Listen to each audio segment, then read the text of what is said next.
Assalamualaikum warahmatullahi wabarakatuh. Eh, Kembali lagi bersama saya Pelajar Deso. Kali ini saya akan sedikit membahas terkait dengan alasan kenapa ternak kelinci berdaging sulit dikembangkan. Nah, sebelum kita ke pembahasan atau lebih jauhnya, bagi teman-teman yang belum subscribe, alangkah baiknya klik tombol like dan subscribe-nya agar teman-teman tidak ketinggalan informasi-informasi seputar dunia peternakan kelinci Indonesia. Nah, alasan kenapa ternak kelinci berdaging sulit dikembangkan. Yang pertama, saya mengamati beberapa hal yang mungkin menjadi penyebab kenapa ternak kelinci itu tidak sepesat ternak unggas ataupun sapi. Nah, alasan yang pertama yaitu kurang banyaknya prototipe bisnis. Nah, rata-rata di pedesaan orang akan mengikuti dan meniru jenis usaha yang berhasil. Nah, cara ini sangat efektif waktu hangat-hangatnya branding burung lovebird. Satu saja yang berhasil, langsung semua ikut-ikutan berternak burung. Karena bisa dimulai dengan modal yang sangat kecil. Seharusnya kelinci pun sama halnya dengan burung lovebird, dengan modal yang sangat kecil. Nah, modal awal untuk memulai bisnis usaha tidak terlalu besar, berbeda dengan ayam petelur, ayam broiler, sapi. Nah, orang-orang desa sangat sulit dengan hanya diberikan penyuluhan atau peluang-peluang saja, apalagi yang sifatnya harus mengeluarkan modal yang sangat besar. Nah, yang alasannya kedua yaitu masih dianggap sebagai kegiatan usaha sampingan.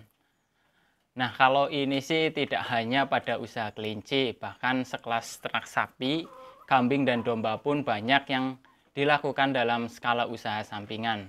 Nah, masalahnya untuk sebagai usaha dan pendapatan utama, ternak kelinci ini harus dinaikkan skalanya. Ternak itu tidak mudah, butuh modal yang lebih, manajemen usaha yang tertata, dan meningkatkan jaringan pemasaran.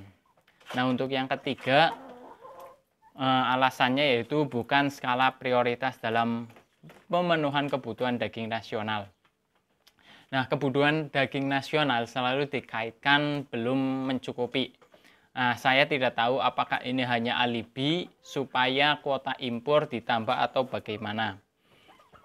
Tapi kekurangan ini tidak pernah dicoba untuk dipenuhi selain dari ternak sapi.